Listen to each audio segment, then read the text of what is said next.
Ananya Mehra believed discipline and hard work could protect her anywhere in the world.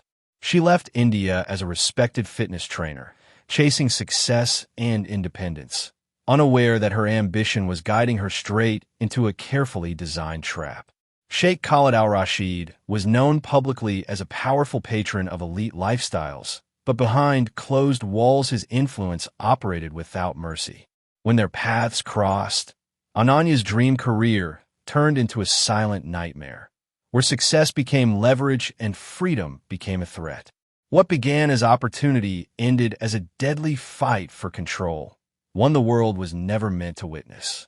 She was born into a middle-class Indian family where dreams were encouraged but resources were limited. From an early age, she understood that comfort was earned through effort, not privilege. While others her age followed predictable paths, she pushed herself toward discipline and physical strength. Fitness became her escape, her identity, and eventually her profession. Long hours at local gyms, early morning routines, and unpaid training sessions shaped her into a respected fitness trainer. She believed that skill and determination could open doors that background never could. Her dedication slowly brought recognition. Clients admired her strict routines and calm confidence. Social media helped her reach a wider audience, and her reputation extended beyond her city. Opportunities that once felt unreachable began to appear. Among them was a message that stood out, an international offer promising high pay, luxury accommodation, and professional growth in the Middle East. The contract described elite clients, private training, and a chance to build a global career. To her, it sounded like proof that her struggle had finally paid off. The decision to leave India was not easy. Her family worried about the distance and the unknown culture, but they trusted her strength and judgment. She reassured them that the job was legal, professional, and secure. The idea of lifting her family's financial burden motivated her even more. She imagined a future where her parents could rest, where sacrifices would mean something lasting. As her departure date approached, excitement drowned out caution. She focused on the promise of independence and success, not the risks hidden behind polished words. With a small suitcase and big hopes, she boarded the flight, believing she was stepping into a life of respect and freedom. She did not know that this journey, which began with ambition and pride, was quietly leading her toward a fate she could never have imagined. The moment she arrived, the contrast between her expectations and reality began to form. She was taken directly from the airport by private security, her passport collected for what was described as routine processing. The city outside passed by in silence, hidden behind tinted windows and guarded roads. When the vehicle finally stopped, she stood before a massive estate surrounded by high walls and constant surveillance. The scale of wealth was overwhelming, far beyond anything she had ever seen. Her living quarters were comfortable but controlled. Every movement required permission. Schedules were fixed and monitored. She was introduced to her role as a personal fitness trainer for a powerful sheikh and a select group within his private circle. The work itself was demanding but professional at first. She was expected to maintain absolute confidentiality, avoid unnecessary contact, and follow instructions without question. These rules were presented as standard practice for elite households. Over time, she noticed how isolated her world had become. Her phone access was limited, internet usage was monitored, and calls to home were brief and supervised. She was rarely allowed beyond the estate unless accompanied by security. While luxury surrounded her, it did not feel like freedom. The silence within the palace felt heavy, as if secrets lived in every corridor. The sheikh's presence controlled the atmosphere. His authority was unquestioned, and his influence extended far beyond the walls she lived in. Staff members moved carefully, avoiding attention, and no one spoke more than necessary. She began to sense that power here operated quietly, without threats or raised voices, but with complete control. At night, she reflected on how quickly her independence had slipped away. The opportunity she believed would elevate her career was slowly reshaping her life into something unrecognizable. Though nothing openly threatening had happened yet, an unease settled. The shift did not happen suddenly.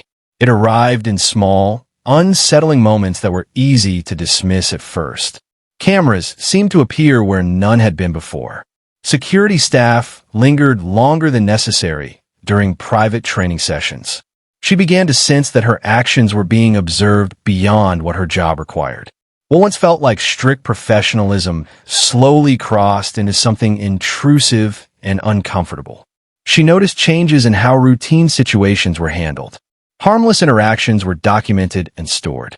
Casual movements were questioned. Her image, once tied to her career, started to feel like something being collected and controlled. She did not know when the recordings began or how much had already been gathered. The lack of clarity was what frightened her most. When she attempted to re-establish boundaries, the response was cold and calculated.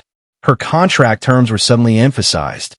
The reminders came without emotion, focusing on loyalty, reputation, and consequences. She realized that the recordings were no longer passive observations. They had become leverage. The threat was never spoken directly, but its meaning was clear. If these materials were released, her life in India would be destroyed.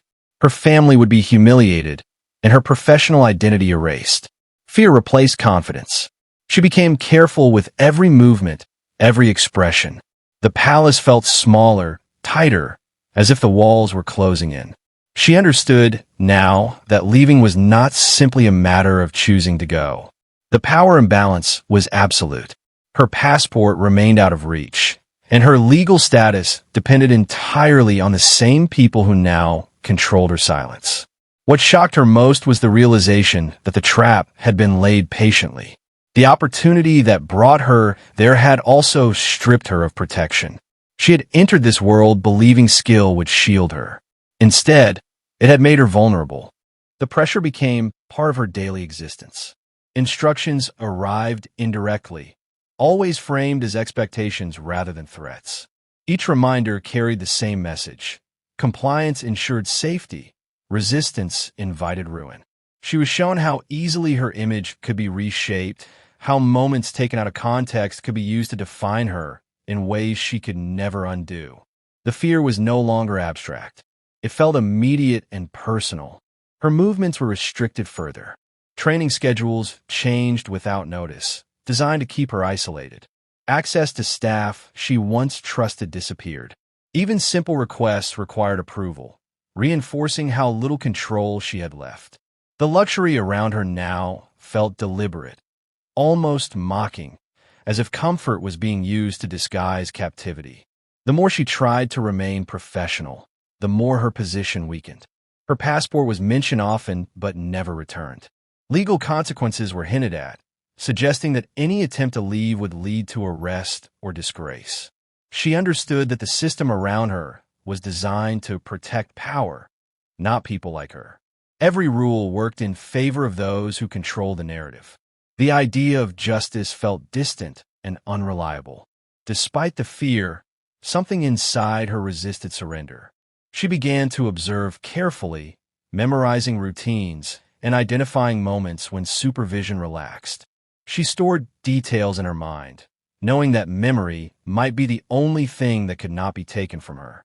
The blackmail was meant to break her spirit, but instead it sharpened her awareness. Sleep became difficult. Each night brought the same realization that silence was expected and survival depended on obedience. Yet, beneath the exhaustion, determination slowly formed. She knew that accepting this control would mean losing herself completely. The cost of submission felt heavier than the risk of resistance. In that quiet struggle, she made a decision that would change everything. The decision to resist did not bring relief, only sharper danger. She knew that any mistake could expose her intentions, so she moved carefully, hiding courage behind routine. Each day, she studied the environment as if it were a map. She noted security shifts, camera angles, and moments when attention drifted elsewhere. What once felt like meaningless detail became essential to survival. She began collecting proof quietly. Small digital traces were saved whenever possible, then hidden in places unlikely to be searched. She relied on patience, understanding that rushing would only lead to failure. The risk of being discovered was constant, yet the idea of leaving without evidence felt pointless. She wanted more than escape. She wanted the truth to exist beyond those walls. Finding a way to reach the outside world required creativity. Limited internet access forced her to act in fragments, sending information in pieces that would not raise suspicion. Each successful attempt gave her hope, but also fear. She understood that someone was always watching, even when it seemed otherwise. Trust became dangerous, and isolation became her shield. Her plan grew slowly, shaped by setbacks and close calls. She imagined the moment she would return home, breathe freely, and speak without fear. That vision kept her focused during moments of exhaustion. At the same time, doubt crept in. She questioned whether help would arrive in time or whether her messages would ever be taken seriously. The closer she came to escaping, the heavier the tension became. She sensed changes in behavior around her, subtle but alarming. Security tightened without explanation. Her movements were watched more closely. The silence felt different now, sharper and more alert. She realized that resistance had a cost, and the walls she hoped to leave behind were already responding to her defiance. Still, she pressed forward, believing that freedom, even uncertain freedom, was worth everything she risked. The collapse of her plan happened faster than she expected. Small changes around her confirmed her fear that her actions had been noticed. The routines she had carefully memorized were altered without warning. Familiar faces disappeared, replaced by new ones who watched more closely and spoke even less. The sense of being observed intensified, leaving no space for mistakes. She realized that trust had been her greatest weakness. Someone within the controlled environment had shared information, whether out of fear, loyalty, or reward. The protection she believed she had built through secrecy vanished overnight. Access to digital devices was reduced further, and even brief moments of privacy were taken away. The signals she hoped would bring help were abruptly cut off. Isolation became complete. She was moved to a quieter section of the estate where time felt distorted. Days blended together without clarity, measured only by routines enforced by others.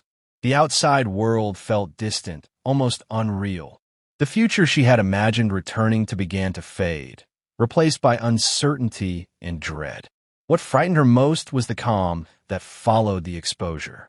There was no confrontation, no visible anger, only silence and control. It became clear that power did not need violence to assert itself. Decisions were made quietly, behind closed doors, without leaving visible traces. She understood that this calm signaled finality rather than mercy. Her strength was tested in ways she had never known. She held onto the belief that evidence already sent could still surface. That belief became her only comfort. Even as hope weakened, she refused to see herself as defeated. Though her plan had failed, her awareness had not. She understood now that survival was no longer about escape alone. It was about ensuring that something of the truth remained alive, even if she could not carry it herself beyond those walls. The announcement of her death arrived quietly, wrapped in official language designed to end questions before they could begin. Authorities described it as a sudden and unfortunate incident, one that required no deeper examination. The explanation was brief, clinical, and final. Within hours, procedures were completed, records were sealed, and the matter was declared closed. Speed replaced scrutiny. Inside the estate, life returned to its carefully managed order. No disruption was acknowledged. Staff continued their routines, and security remained unchanged, as if nothing significant had occurred. The absence of investigation spoke louder than any statement. In a place where power dictated reality, truth was treated as unnecessary. Her body was handled with urgency, leaving no room for independent review. There were no external medical opinions, no transparent documentation, and no public accountability. Everything happened beyond reach, beyond challenge. By the time distant officials were notified, the opportunity to question events had already vanished. Back home in India, the news reached her family through formal channels. The message carried sympathy, but no detail. The distance between countries became a barrier no one could cross. Requests for clarification went unanswered. The official version remained unchanged, repeated until it hardened into supposed fact. Yet the explanation felt incomplete. Those who had known her sensed the contradiction between her determination and the sudden end described by strangers. Her history of strength, discipline, and resistance did not align with the story provided. The silence surrounding her death became its own evidence, heavy and unsettling. What was labeled an accident carried the shape of something deliberate. The lack of investigation ensured that responsibility would never be assigned. Power protected itself by closing the case quickly and completely. Her life was reduced to a report.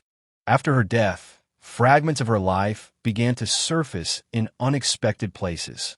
Files she had hidden carefully appeared online, shared anonymously and without explanation. Short messages, saved images, and digital records painted a picture far different from the official account.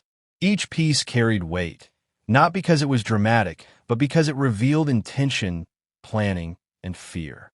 Together, they suggested a story that had been deliberately buried. Her family struggled to understand how such evidence could exist alongside the claim of an accident. They revisited her past conversations, noticing details they once overlooked. Small warnings, careful wording, and moments of hesitation now felt deliberate. The truth, they realized, had been sent ahead of her, prepared in case she could not return herself. Online communities began to question the silence around her death. The lack of transparency drew attention, and discussions spread across platforms. Though no official action followed, awareness grew. Her story became a symbol of unseen exploitation, especially for those working abroad under powerful employers. People who had never met her felt connected through shared fear and recognition. Justice did not arrive in the form many hoped for. No arrests were made, and no public inquiry reopened the case. The systems that failed her remained unchanged. Yet her impact extended beyond legal outcomes. Her experience became a warning carried by others, encouraging caution, documentation, and resistance.